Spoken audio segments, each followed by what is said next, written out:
तिकडे नेत्यांच्या गोंधळलेल्या चेहऱ्यांवर नकली हसू होतं अशी टीका भाजप नेते आशिष शेलार यांनी केली।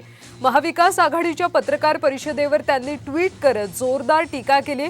गेल्या काही दिवसांपासून शेलार कविता ट्विट करत विरोधकांवर टीका करत होते। असंच काहीसं ट्विट त्यांनी महाविकास आघाडीच्या पत्रकार परिषदेवर देखील केलंय। त्यांनी नेमके ट्विट काय केले ते आपण पाहूयात।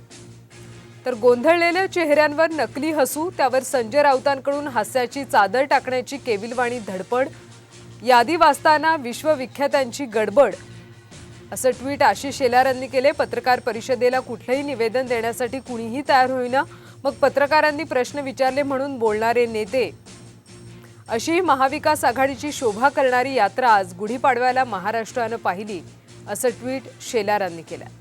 तुकडे तुकडे गँग आणि मुस्लिम लीगची छाप असलेल्या काँग्रेसच्या जाहीरनाम्याचे श्रीमान उद्धव ठाकरे यांच्याकडून कौतुक। लढाई स्पष्ट, तुकडे तुकडे गँग विरोधात लढू आम्ही देशभक्त, असं ट्विट शेलार यांनी केलं।